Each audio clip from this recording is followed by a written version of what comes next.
Buenas noches a la República Dominicana. Muchísimas gracias por acompañarnos en esta propuesta final de este domingo, 28 de febrero. Estamos ya prácticamente en la parte final de este mes.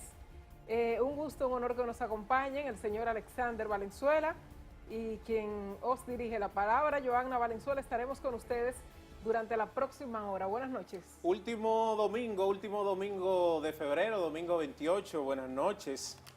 Saludos, Johanna, usted que está tan alegre este domingo y esta noche. Un fin de semana muy patriótico. En el día de ayer celebrábamos el 172 aniversario de nuestra independencia, 27 de febrero. Muchos actos bonitos. El discurso del presidente también muy cargado de noticias importantes, de realizaciones importantes, las cuales nosotros estaremos analizando más adelante aquí en este programa Propuesta Final. Otras informaciones importantes también acontecieron durante toda la semana en el ambiente político. Así es, la elección ya finalmente en el Partido de la Liberación Dominicana de Alfredo Martínez como candidato a la alcaldía por el municipio de Santo Domingo Este, en un proceso bastante cuestionado en principio por la forma en la que se realizaron las encuestas, que en ningún momento presentaron los datos los datos de ese sondeo llevado a cabo en el municipio de Santo Domingo Este, pero ya el PLD deja resuelto ese tema. Karen Ricardo decía que se suma a los trabajos de Alfredo Martínez. La cara que ella tenía cuando estaba sentada con la comisión política, con la comisión electoral, no era de muy buena amiga, pero bueno, ya el PLD son buenos amigos. Eran los seguidores de Alfredo Martínez que no estaban de acuerdo cuando se presentaron los resultados, cuando dijeron que se iba a hacer la encuesta nueva vez. Pero bueno, ya ese tema lo deja resuelto el Partido de la Liberación. Ya Alfredo Dominicana. es el candidato. Y hay que destacar también el comportamiento en esta parte final donde se mostraron los resultados de esta encuesta que mandó a realizar el PLD para determinar su candidato en Santo Domingo Este. El comportamiento de Karen creo que fue muy maduro finalmente y resulta, aunque no quedó como candidata, quedó como ganadora también por su posicionamiento como mujer en esta demarcación política. Entonces es un comportamiento que hay que reconocer y ahora el Cañero tendrá que librar esa batalla para retener la plaza luego de la ausencia lamentable de Juan de los Santos. Otras informaciones muy importantes acontecieron durante toda la semana. Vamos a resumirla en el resumen de las 5 de la semana. Al regreso estaremos conversando con Freddy Ángel Castro y José Manuel Luna Valiente, economista y politólogo, con quien analizaremos el discurso pronunciado en el día de ayer por el señor presidente de la República.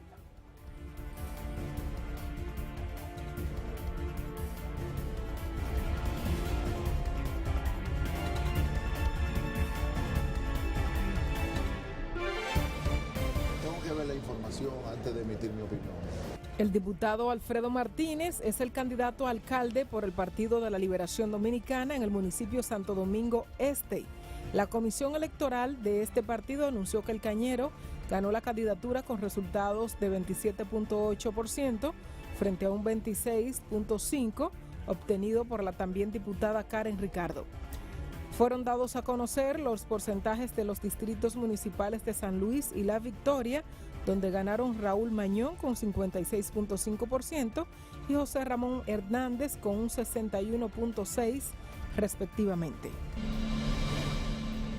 El ministro de Cultura, José Antonio Rodríguez, confirmó que el Premio Nobel de Literatura Mario Vargas Llosa estará presente en la Feria Internacional del Libro Santo Domingo 2016, que tiene previsto inaugurarse el próximo 20 de abril. Vargas Llosa, quien fue declarado como ganador del Premio Internacional Pedro Enrique Sureña y que recibió fuertes cuestionamientos sobre si lo merecía o no, estará agotando una agenda de trabajo durante el evento cultural. El Partido de la Liberación Dominicana celebrará entre el 7 y el 8 de marzo sus asambleas locales y provinciales, donde proclamarán a los candidatos a puestos electivos. Reinaldo Pared Pérez, secretario general de la organización, dijo que el partido está concentrado en presentar sus acuerdos de alianzas a la Junta Central Electoral a propósito de que el plazo para el depósito de esos acuerdos vence la medianoche de este lunes. El comando de campaña de Luis Abinader emplazó al presidente Danilo Medina a presentar al país todos los contratos, pagos y servicios realizados a Joao Santana y a su empresa Polis Caribe SRL. Roberto Fulcar, coordinador general de la campaña, mostró en rueda de prensa documentación del pago por más de 16 millones de pesos a la empresa de Santana por sus honorarios al servicio del presidente Danilo Medina. A propósito, la esposa del publicista Joao Santana, arrestada también por su supuesta implicación en el caso de corrupción de la petrolera Petrobras, afirmó que la constructora Odebrecht hizo pagos ilegales a las campañas electorales de varios países, entre ellas la del fallecido presidente venezolano Hugo Chávez en 2011. La declaración de Mónica Moura a la policía realizada en Curitiba, Paraná, al sur de Brasil, fue divulgada de forma integral por su abogado, que cedió los documentos a la prensa. Según estos papeles, Moura delató pagos ilegales a la campaña presidencial de José Eduardo Santos en Angola en el año 2011 y citó maniobras similares a una campaña electoral en Panamá en 2014, aunque no precisó cuál. Propuesta final.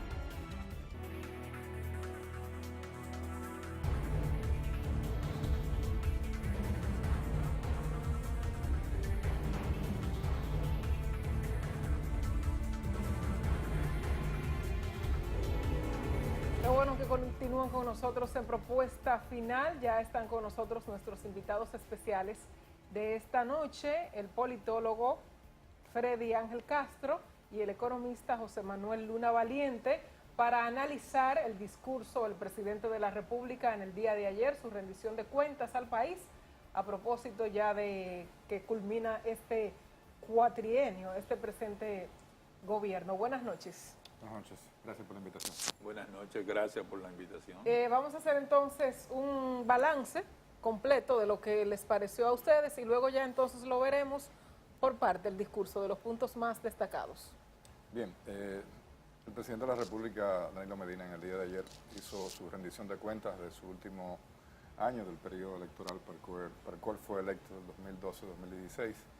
Y llevando bien el tema de la rendición de cuentas, cumple con la Constitución de la República, pero añade un factor interesante, y es que va agregando a cada una de sus realizaciones los cumplimientos de sus propuestas en el plan de gobierno y presenta al país una serie de logros, específicamente dirigidos todos en el ámbito en el cual fueron previstos. Y básicamente el tema educativo, habló bastante del alcance de todos los objetivos y sobre todo de lo que ha significado la tanda extendida, el desayuno escolar, las estancias infantiles y todo lo que conlleva la aplicación del 4% de la inversión en las aulas en la República Dominicana, que según el presidente y como hemos visto y hemos constatado, la inversión en aulas supera en grande a muchos de los gobiernos anteriores hasta la fecha. Un logro muy importante y que hay que resaltar si tomamos en cuenta que el tema educativo es la base del desarrollo. El presidente de la República, en su discurso del año 2012, asumiendo específicamente el mandato y en ese mismo escenario, nos planteó y nos dijo que la verdadera cara de la libertad era la educación. Nosotros creemos muy fielmente en el tema educativo, de hecho por nuestra trayectoria docente y académica, y no hay desarrollo en un país y no hay cambio, no hay cómo vencer los grandes retos de una sociedad, inclusive el reto de la seguridad, de la delincuencia, si no contamos con un país educado que pueda hacer que se prepare. Pero claro, el tema educativo es un tema de mediano plazo y también de largo plazo, pero qué bueno que por fin hemos empezado, y sobre todo con una gran deuda social que tiene la República Dominicana, y que si el presidente Danilo Medina, el día que la República Dominicana está libre del analfabetismo, creo que habremos dado un paso grande. Países de la región, muy pocos quedan con este indicador, y la República Dominicana no puede darse ese lujo. Otros grandes logros, habla el presidente de todo lo que ha sido la aplicación de la ley del fideicomiso y lo que ha significado el proyecto Ciudad Juan Bosch a nivel de vivienda en la República Dominicana habla de unas 65.000 viviendas que va a entregar. Sin embargo, sabemos que la República Dominicana tiene un déficit habitacional de 1.200.000 viviendas, pero también hay una gran demanda de personas que viven alquiladas, unas 300.000 familias viven en alquileres, que bien van a cambiar esos alquileres por rentas a sus propiedades de ellos mismos como familia. El tema de las visitas sorpresa, creo que es uno de los grandes logros y una innovación comparando los gobiernos del presidente Leonel Fernández, que fueron concentrados en todo el tema de infraestructura, de dotar a la República Dominicana de un gran cambio facial y un gran cambio en lo que es la modernidad del país, los elevados, las autovías, el metro, las torres. Recordemos que República Dominicana hasta hace 20, 25 años era un país horizontal. Hoy en día, Santo Domingo específicamente es una ciudad muy vertical y muy poblada. Y yo creo que el paradigma entre los gobiernos del PLD anterior y este del presidente Medina es la inclusión social. El ir tratando a través de las políticas públicas de que haya movilidad social a la vez y de que las personas tengan acceso a educación, o a estudios técnicos, o a tener acceso a crédito, como el tema de banca solidaria y otros temas más. Sí, don Freddy. Sí, el discurso del presidente Danilo Medina habría que analizarlo en términos comparativos en relación al periodo, ya que yo entiendo que él nos rindió cuentas del año 2015 si no lo hizo en relación al periodo total. Esto se explica en función del análisis específico de las partidas que el presidente suministró. A nivel de característica general del discurso, el presidente trae al pensar nacional una visión de José Ramón López sobre el hambre y la raza, que es la visión del pesimismo en la República Dominicana, y entonces él prácticamente plantea dos grandes líneas de pensamiento: aquellos que siempre viven lamentándose en un escenario de crecimiento, como en el caso de la República Dominicana, y otros que siempre van a estar dispuestos a echar hacia adelante. El discurso, ya en su análisis general, entonces, va a plantear lo que son los grandes logros del gobierno. Es un discurso que comparativamente con el de toma de posesión del 2012 tiene una ruptura. En aquel discurso se hablaba de la necesidad de la aplicación de la normativa en términos de políticas públicas del gobierno, como es la ley de desarrollo, la ley 2030, y también hablaba de otros elementos asociados a proyectos que de alguna manera el presidente quería impulsar, como felizmente podemos decir, concluyó hoy con el caso de Bahía de las Águilas. Fue una propuesta, en aquel momento el presidente estaba interesado y está todavía interesado en el desarrollo del sur, en la parte del turismo, pero desde el punto de vista de la propiedad de la tierra teníamos serios inconvenientes para que el proyecto se desarrollara. Yo pienso que el logro fundamental es en el logro de la educación. Obviamente el pacto por el 4% es uno de los pactos más importantes en los últimos años en la República Dominicana. También ese pacto del 4% y los éxitos en educación tienen que ser ampliados en función de que al cabo de unos 5, 8, 10 años, si no se mira la educación superior y la necesidad de transformar la educación superior, entonces teníamos un cuello de botella. El éxito de hoy presionaría la estructura de las matrículas universitarias a nivel general. El presidente también destacó en su discurso el resultado de la política exterior, el reconocimiento del liderazgo regional de la República Dominicana, asociado, por ejemplo, a la designación de varios cónclaves en este año, tanto el de la OEA como la presidencia pro tempore. Es evidente que uno de los grandes logros del gobierno es la estabilidad macroeconómica y fue ampliamente destacado esto con la inclusión en términos de logros y metas de lograr una mayor cantidad de empleo. La economía dominicana que entonces ha estado desarrollándose y creciendo, ha estado jaloneando estos nuevos procesos hacia formalizar primero el empleo y segundo los empleos nuevos que se han creado. Bien, vamos entonces a iniciar con la dinámica. Vamos a ver el primer corte en la parte de introducción del discurso del señor presidente pronunciado en el día de ayer y bajamos para ver la visión de cada uno de nosotros. Hay un país que en menos de 4 años ha sacado de la pobreza a más de 950.000 personas. Mientras otros entran en crisis económica, hay un país que está creciendo al 7%.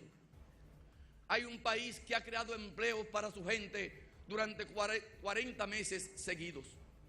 Mientras otros recortan en salud, hay un país que ha ampliado la cobertura a toda su población pobre. Hay un país que en menos de 4 años ha puesto en marcha la mayor revolución educativa de su historia. Hay un país de 10 millones de habitantes que ha recibido 5.600.000 turistas en un año. Hay un país en el que la salud, la educación, el crédito y la vivienda son cada vez más derechos reales de cada uno de los hombres y mujeres que lo habitan. Y si alguien le pregunta qué país es ese, pueden decirle con confianza, con una sonrisa: ese es mi país, esa es la República Dominicana. Bueno, ahí está la primera parte del discurso que nosotros hemos traído para debatir aquí. Ahí hay un punto muy importante, José Manuel y Freddy, y es el crecimiento de República Dominicana. El presidente citaba de un 7% durante el pasado año, mientras países de la región se encuentran viviendo situaciones económicas de mucha dificultad. Su visión sobre esto. Así es, la República Dominicana exhibe el crecimiento económico desde hace más de 12 años y no es un secreto ni tampoco es algo irreal. Hay que tener en cuenta que los números que maneja la República Dominicana y que maneja el Banco Central han sido reconocidos por los principales organismos internacionales y validados. CEPAL, Fondo Monetario Internacional, Banco Interamericano de Desarrollo, que precisamente en el día de ayer, cuando el presidente dio el discurso ante la Asamblea, el BID sacó también un informe aportando que la República Dominicana proyecta crecer sobre un 6% en este año 2016. Pero siempre la gente se pregunta y tiene la interrogante: crecimiento, desarrollo, presupuesto y disponibilidad para que la gente tenga, como comentan comúnmente el dominicano de a pie, recursos disponibles o riqueza. Y tenemos que tomar en cuenta que el PIB sí crece, que tenemos desigualdad también es cierto, pero hemos vencido, como decía el presidente, hay un dato muy importante que se aporta y es el descenso de la pobreza y el incremento de la clase media, de un 22 a un 28%, y por primera vez los números de la pobreza están equiparados con los números de la clase media. Y yo creo que esto no puede ser negado. Si bien es cierto que es un discurso que está ante la Asamblea, pero también es cierto que los opositores también están en campaña. El presidente ha hecho una rendición de cuentas que presenta datos que son reales y que son comprobables. Aquí hay 60.000 familias que han adquirido viviendas de bajo costo. El ejemplo de la ciudad de Juan Bosch no es un secreto, es una realidad. Y se abren nuevos proyectos, sobre todo en Santiago. Pero hay también movilidad en otros sectores. Hay gente que está comprando, que está accediendo a vender al Estado Dominicano. Hemos cambiado de una cartera de 10 o 15 suplidores a una cartera de casi 50.000 suplidores del Estado. Hay 10.000 millones en banca solidaria. Hay crédito agrícola a través de todo lo que generan las visitas sorpresa. Entonces todo eso va creando. Inclusive usted decía algo con relación al tema de que podría haber una ruptura en el sistema educativo con las universidades por el crecimiento. En la proyección. Sin embargo, el modelo que se está implementando hoy en día es para sencillamente no provocar que el mayor ascenso de la clase que piensa educarse vaya hacia las universidades. Es que se desvíe hacia las áreas técnicas. Y el presidente habló en ese discurso también del gran impacto del Infotep en los cursos de formación técnica. Ahora, don Freddy, a pesar de todas esas buenas noticias que menciona el señor Luna Valiente... No, que mencionó el presidente. Bueno, usted la... Y que yo las valido. Usted la valida.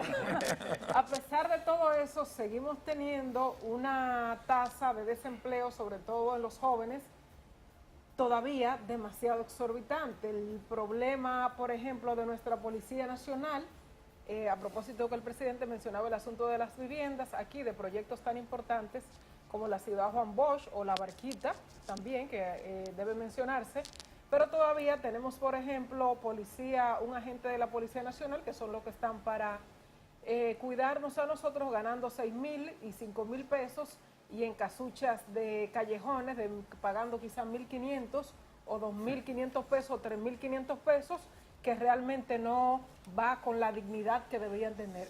por un lado esa buena noticia y el otro lado, entonces, ¿cómo vemos, qué hacemos con lo otro?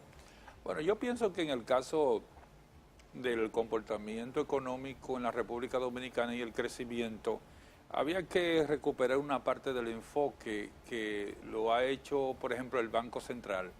El Banco Central plantea la necesidad de un mayor aumento en términos de lo que son los ingresos de los dominicanos medio, promedio y bajo, que les permita aumentar el poder adquisitivo, y también podemos recordar aquel informe del PNUD que establecía cuando la riqueza no es compartida. Se puede crecer mucho, una economía puede estar fuertemente sostenida hacia el alza. Sin embargo, pienso que el esfuerzo que se debe hacer en un futuro gobierno es ver cómo mejorar el aspecto de la distribución de la riqueza. En materia de la vivienda, es obvio que el gobierno está haciendo un esfuerzo, pero no basta solo con el esfuerzo del gobierno estimado en una proyección del déficit de vivienda y lo que tiene que ser o lo que es el crecimiento natural de la población dominicana. Yo pienso que aquí hay que seguir unando el esfuerzo. El presidente dijo algo que es bastante importante, y es la revisión de la ley de condominio de 1958. Esto puede ayudar, como también puede ayudar recuperar aquella política que se planteó en el discurso del 2012, y era la titulación de la tierra que es del Estado, que ya está en posesión 20, 30 años, como las tierras del CEA, y que una titulación efectiva pudiera ayudar a que en ese sector también se movilizara, ya sea la adquisición, la compra o la transferencia de inmuebles, que ayudaría también a superar el déficit. En cuanto a la Policía Nacional, en materia de seguridad, el presidente habló de la baja de la percepción del homicidio. El homicidio es una característica, es un componente de la seguridad nacional, de la seguridad y la defensa, dado que en el caso del homicidio, por ejemplo, es ya cuando te atracan y tú mueres, pero cuando te atracan y tú no mueres, cuando te atracan y te arrebatan, o sea, eso también va creando un marco de percepción. Yo pienso que ahí hay que hacer dos recuperaciones importantes, que es el caso relacionado con la necesaria transformación de la ley de la policía para irla transformando gradualmente, y también hay que seguir impulsando el proyecto de ley de armas. Esto va a permitir una mayor seguridad y obviamente transferir a los policías en relación a lo que debe ser mejorar su salud, que viene siendo un componente de ayuda directamente al salario, y progresivo y sistemáticamente poder tener unos buenos resultados. El presidente de la República, en el discurso del día de ayer en la Asamblea, planteó dos visiones interesantes y se ha presentado ya, se hablaba sobre el optimismo, pero planteó un término que es bueno que lo tomemos en cuenta todos los dominicanos, y habló de algunos mitos en la sociedad dominicana. Yo creo que uno de los grandes mitos es que le hemos transmitido muchas esferas políticas a la sociedad de que la economía crece y el gobierno debe de redistribuir la riqueza. El gobierno no debe de redistribuir ninguna riqueza. El gobierno debe de asumir políticas públicas para propiciar que los actores de la sociedad dominicana asuman la responsabilidad de crear las fuentes de empleo y los niveles de desarrollo para que existan, a su vez, dominicanos y dominicanas que tengan cada vez más fuentes de empleo. Y quiero hacer aquí una acotación, y es muy importante. El presidente de la República, en su último discurso ante la Cámara Americana de Comercio en Sharp, planteó un gran reto, que ha sido siempre el reto indispensable en una sociedad, y es la sociedad precisamente, y valga la redundancia, entre el sector privado y el Estado, para propiciar juntos los niveles de desarrollo en diferentes sectores en los cuales la vida nacional necesita. Por ejemplo, energía, transporte, comunicaciones, vial, logística. Y el presidente sencillamente le dijo al sector empresarial: tomemos el reto, asumamos el reto y hagamos. Y esto es muy importante porque los niveles de salario que se exigen, por ejemplo, que usted mencionaba, solamente son proclives en una sociedad en donde se crean factores de incremento de la productividad, y esa productividad le da la oportunidad a los seres humanos de ascender y tener movilidad social. Entonces, muchas veces, y yo creo que una de las cosas que tenemos que aprender y que debemos quizás de desterrar de nuestras mentes, es que tenemos que contar cada vez menos con los políticos. Tenemos que contar cada vez más con las instituciones. En los países desarrollados, las elecciones, en los países más desarrollados, las elecciones son eventos eventos naturales de la vida institucional. El problema es, señor Luna, que las transformaciones, para llegar ahí, a lo que usted dice, de no estar tan pendiente de los políticos y de las elecciones de manera per se, el asunto es que para lograr las transformaciones que necesitamos, solo a través de los políticos ahora mismo podemos lograrlas. Pero fíjate lo siguiente, y que bueno, es un tema que quisiera como que lo discutiéramos. En este estado de cosas tenemos una serie de asociaciones, fundaciones, sindicatos que presionan al gobierno para pedir y estrangular al gobierno. Pero cuando el gobierno necesita hacer una reforma fiscal, que es parte de la Estrategia Nacional de Desarrollo que está por ley y que debió ser la plataforma inicial de este gobierno y no el plan educativo, sí en consonancia, pero tenemos que postergarla. ¿Por qué hay que postergar una reforma fiscal? Cuando República Dominicana no genera los recursos a nivel de presupuesto para poder satisfacer necesidades básicas de gasto corriente de inversión pública. Bueno, porque cada uno de los actores tiene sus intereses particulares. Pero ahí es interesante porque cuando nosotros hablamos en los países desarrollados, pero es precisamente el problema, es que nosotros no somos desarrollados institucionalmente. Por eso lo O sea, digo. cuando seamos desarrollados, Cuando tengamos instituciones fuertes. la lógica entonces opera en base a esos criterios. Aquí las instituciones son una expresión concentrada de los poderes que usted acaba de decir, ya sean de los poderes fácticos, de los poderes económicos o de los propios políticos. Yo le pongo un ejemplo que, por ejemplo, y creo que el presidente de la República tiene una visión interesante y clara, y decidida y valiente. El tema eléctrico. Punta Catalina se hace por encima de todos los intereses particulares. Uno de los sectores más rentistas de la vida nacional es el sector eléctrico. Es muy bueno para un sector empresarial decir, bueno, yo monté una planta, ¿y quién es mi cliente? El Estado. Me va a tener que pagar en cualquier momento. Entonces yo tiro los precios hacia arriba, compro a costo de una matriz en este momento que me sale más económica, pero sigo vendiendo como si tuviera una matriz 100% diésel. Exacto. Y sin embargo hoy en día es gas. Entonces, estamos atrapados, y es importante porque fíjense, toda la aspiración de cada uno de nosotros y las personas que nos ven es que todo se resuelva instantáneamente. Y que mejore. Pero los gobiernos y sobre todo el presidente que tiene esto aquí arriba, son ellos y las circunstancias. Y esas circunstancias son muchísimas cosas. Para lidiar con unos intereses, de sentar a todo el mundo a discutir, no en este país, en cualquier país es una cosa fuerte. Vamos a concluir con esta primera parte, con su visión final, la conclusión de su visión final sobre el crecimiento del país finalmente. Se ha manifestado este crecimiento en los hogares dominicanos. El presidente en su campaña decía que ya el PLD había creado toda la riqueza que demandaba la República Dominicana, que a él le tocaba agarrar un bloque, entrarlo en ese tanque y derramar esa riqueza a los pobres aquí en nuestro país. ¿Está llegando eso a los pobres? Bueno, yo he explicado en mis comentarios anteriores mi concepción sobre ese aspecto y de qué forma debe de darse y cuáles son los actores que tienen que propiciar que no solamente los pobres, todas las clases sociales tengan la capacidad de tener movilidad social y que vayan llegando cada vez más a un estrato superior donde se puedan desarrollar como entes productivos de una nación. O sea, el Estado, como he dicho, no va a repartir la riqueza.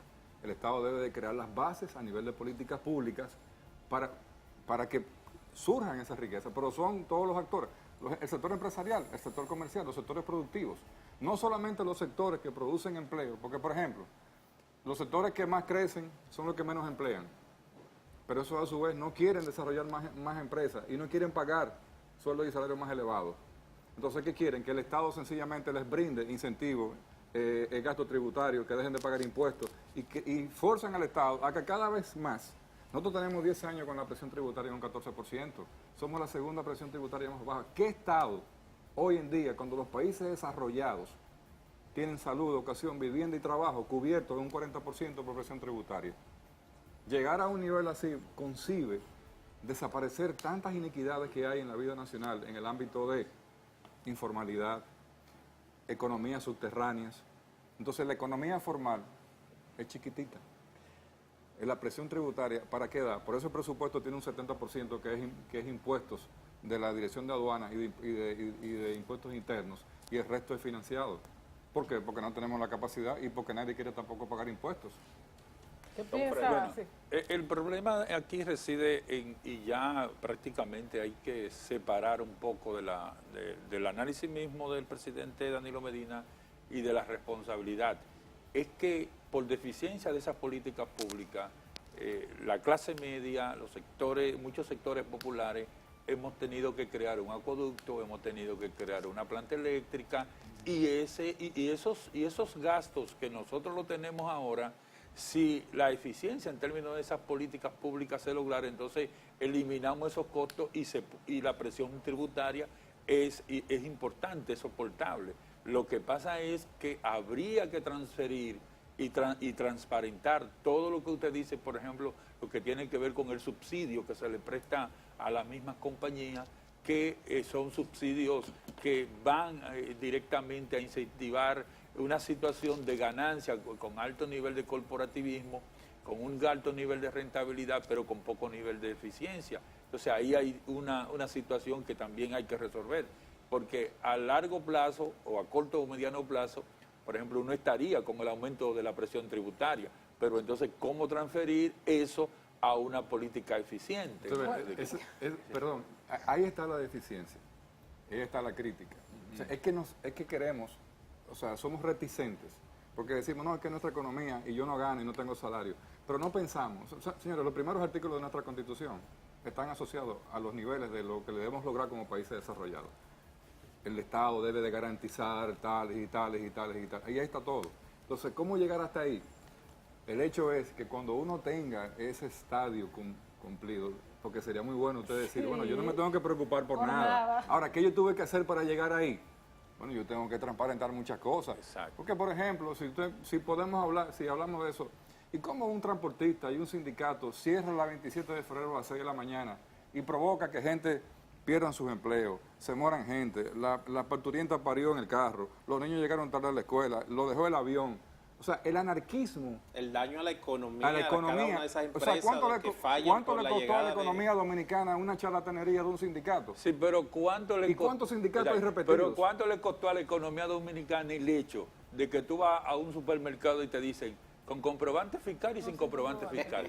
Bueno, ahí hay un problema sumamente importante. Vamos a continuar con ese y otros puntos del discurso. Vamos a hacer la pausa que es indicada en este momento. Regresamos de una vez.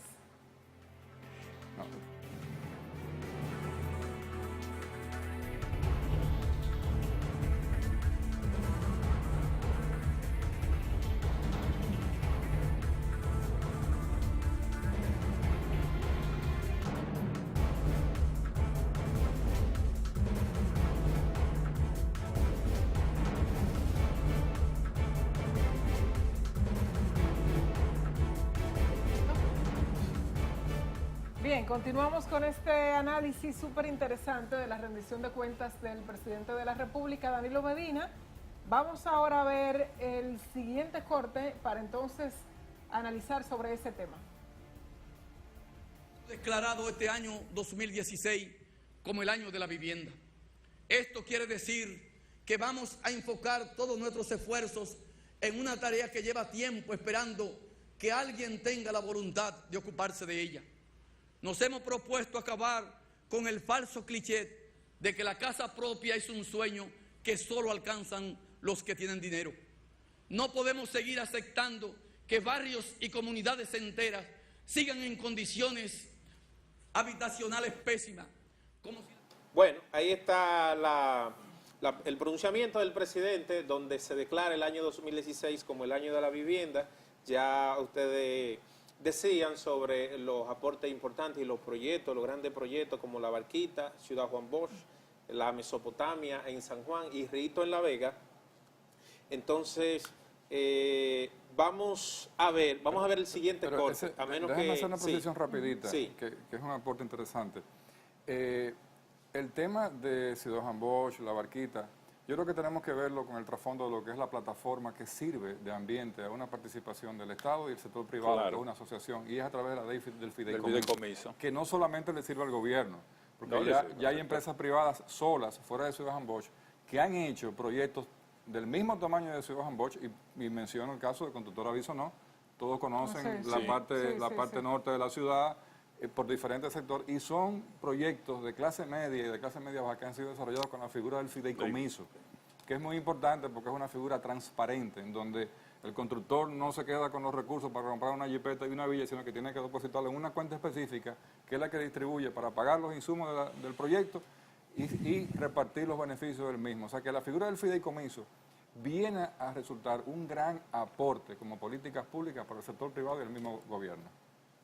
No, perfecto, yo pienso que sí, yo pienso que en materia de vivienda estamos en el camino correcto, habíamos establecido la necesidad de la unión no solamente del sector externo, o sea, del sector del Estado, sino también del sector privado, por la enorme cantidad de recursos que es necesario invertir en esta área. Y vamos arriba en esa parte. Vamos a ver entonces. El tercer corte. Sí. El campo es el alma de la República Dominicana y solo dándole vida podemos aspirar a transformar el país. He realizado 129 visitas sorpresas en todo el país. Esto se tradujo en 657 proyectos asumidos con las comunidades. Compromisos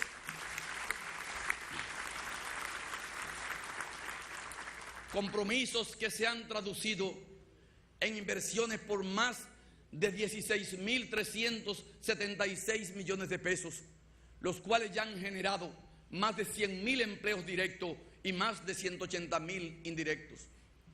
Lo que hemos logrado aquí también es desterrar falsos mitos y recuperar la confianza en nuestras fuerzas productivas. Hasta hace muy poco se le decía a la gente en el campo que allí no tenían futuro, que vendieran esas tierras y se fuesen a trabajar a la capital o a otro país.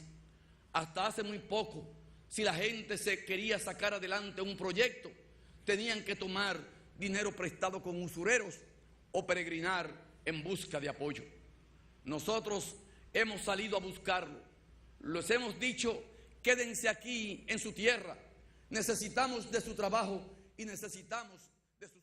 Bueno, ahí está la visión del presidente. Aquí hay un componente importante porque el presidente con la propia campaña se han enfocado y le han dado una importancia, una relevancia increíble a las visitas sorpresas. Han fundamentado la campaña por ahí, por esa línea, mientras que la oposición, de manera específica el PRM, la emprendió inicialmente en el año pasado, 2015, y con el inicio de la campaña ahora en 2016. Sin embargo, los resultados principales del gobierno se muestran por esa vía, aparte de la educación. Su visión sobre esto. Mira, la oposición no puede, ni tiene en sus manos ningún tipo de criterio para poder, porque yo no he visto nunca tampoco que ellos han hecho un descenso sobre cualquier localidad a nivel rural. Sencillamente es muy fácil de estar haciendo oposición desde aquí. Entonces, yo decía al principio, y quiero corregirlo rápidamente para darle la participación a todos, el tema de la visita sorpresa no es algo que el presidente se le ocurrió en el gobierno. El presidente pensó en un proyecto muy importante que tiene que ver con el tema de concentrar a nivel regional en la República Dominicana a las juventudes y a la gente en sus campos. Darle la capacidad, como usted bien decía, y que el presidente no dio números en su discurso sobre la cantidad de títulos que se han dado a personas que tenían 20, 30, 40 y 50 años en algunas propiedades, que le da a esas familias la capacidad, hoy en día, de que tienen capacidad de crédito, le dan valor agregado a su propiedad, la pueden convertir en cualquier tipo de bien productivo y le garantizan a sus hijos, porque fíjense lo que pasa, un niño, un joven en Jarabacoa, dice, pero yo me voy para la ciudad, papá, porque mira, este predio no es de nosotros, yo no tengo futuro aquí. Ahora, cuando el papá le dice, mira, mi hijo, mira el título de propiedad, esto es de nosotros, yo lo voy a defender, yo lo voy a hacer productivo. Y ese criterio tiene que bajar ha bajado los indicadores de migración del campo a las ciudades. Recordemos que todo ese proceso que se ha dado de urbanización en nuestro país fue lo que creó Villamella, Los Alcarrizos, Pantoja, Bayona, y llenó a Santo Domingo de unas satélites de ciudades que forzan inclusive a la misma ciudad, ¿en qué? En empleos. Entonces se crea una gran cantidad de empleos informales y todo eso es lo que tenemos que sacar, porque si no, entonces hagamos solamente una sola ciudad, Santo Domingo, y el resto que sea campo. Entonces, si tenemos 30, provincia, 31 provincias, entonces tenemos que desarrollarla con tantos municipios, entonces cada quien vivir en su entorno y hacer como en muchos países que todo el mundo se desarrolla, su quesería, su productividad, su cosa, como lo que estamos viendo, eso realmente tiene un valor agregado inmenso en la economía dominicana.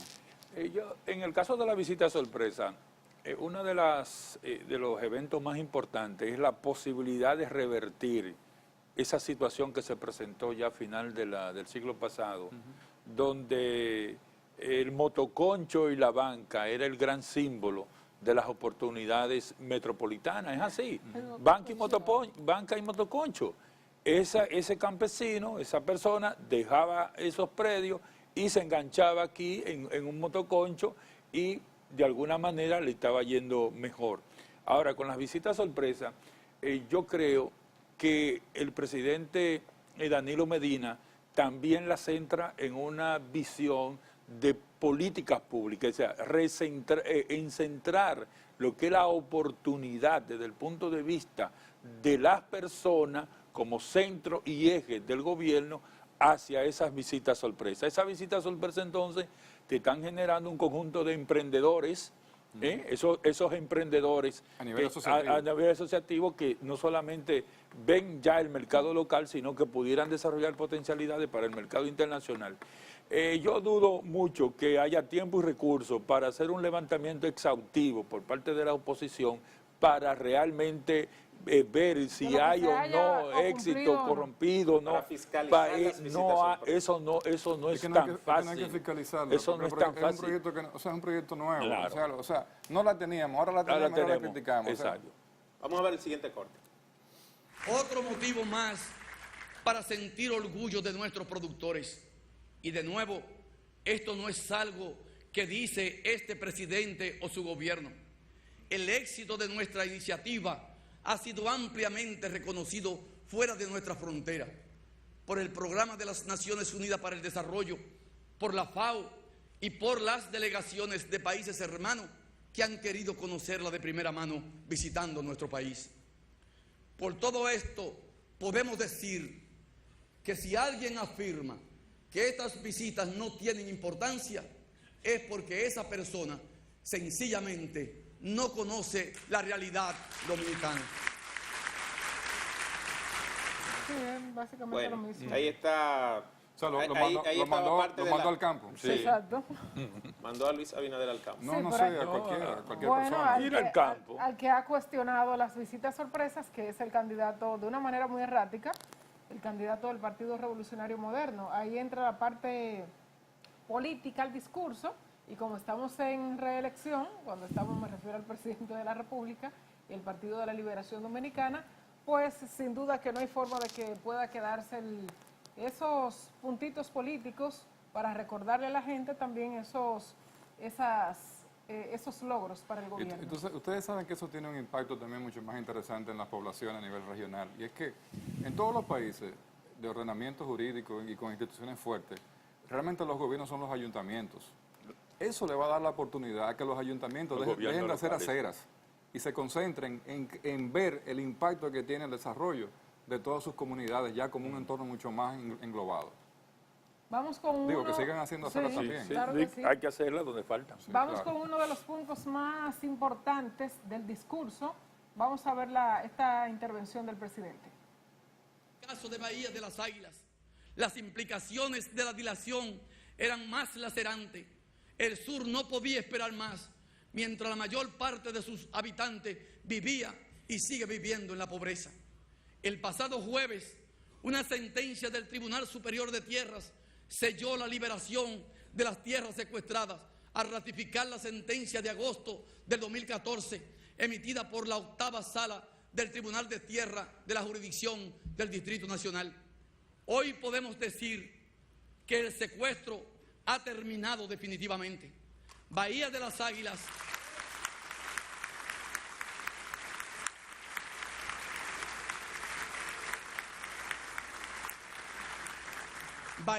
Águilas ha sido finalmente liberada.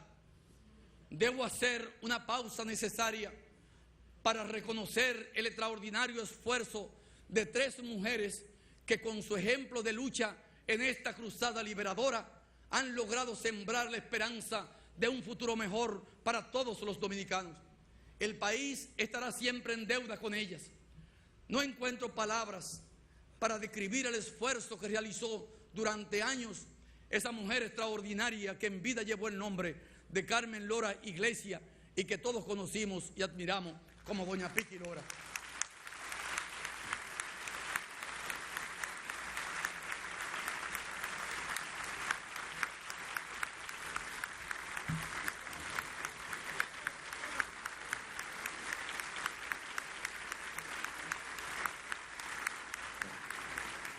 Alumno mío, pero ya no me conoce. Sí.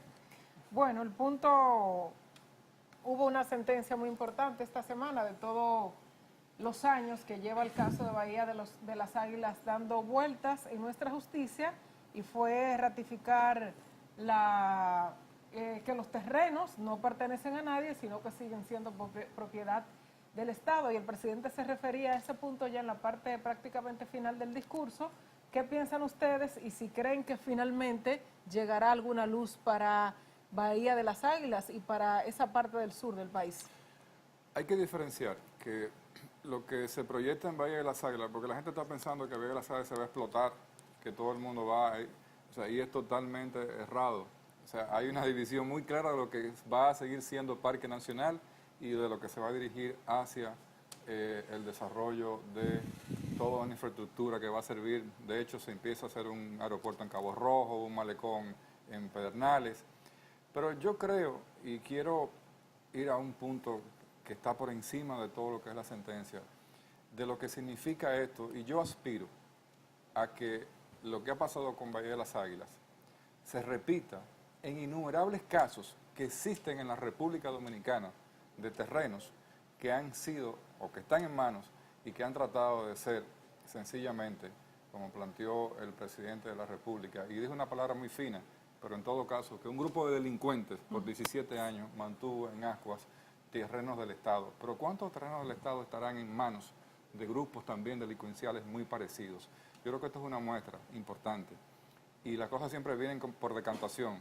Y si la justicia puede empezar procesos que vayan a recuperación de los bienes del Estado, muy bien, porque hay muchos que no están en manos del Estado. Que podrían estar en manos y el servicio del desarrollo. Aquí yo quiero recuperar dos aspectos. Primero, el caso de Bahía de las Águilas manda esperanza, sobre todo, y confianza, sobre todo en el sector justicia. Así es. Erróneamente, cuando se critica a la justicia, se habla de que todos los jueces, de que el Poder Judicial son corruptos. Eso es un grave error. Hay muchos, exacto, por eso dice que hay que recuperar. Hay muchos jueces, hay muchos ministerios, hay mucha gente muy seria en el Poder Judicial que hace su trabajo de manera anónima día a día. Y el otro elemento también de recuperación en términos morales es el trabajo de Laura Lora al frente del expediente de Bahía de las Águilas. Es decir, es un ejemplo de desprendimiento profesional que no siempre es bien comprendido por la gente, porque la gente piensa que desde que tú te acercas al Estado, ella tiene que tener un contrato de cuota liti. Esto plantea una señal interesante, porque creo que a partir de ahora tendrán que venir nuevos saneamientos de la propiedad pública en manos ilícitas de particulares, como ocurre en otras zonas del país. Así es. Bueno, yo pienso que hemos hecho un recorrido y un análisis bastante profundo sobre el discurso del señor presidente en el día de ayer ante la Asamblea Nacional, su cuarta rendición de cuentas en su último periodo de este tramo, ¿no? Vamos a ver qué acontece el 15 de mayo, si la población decide o no que él continúe en la presidencia. Yo diría que es mejor el término de su primer periodo.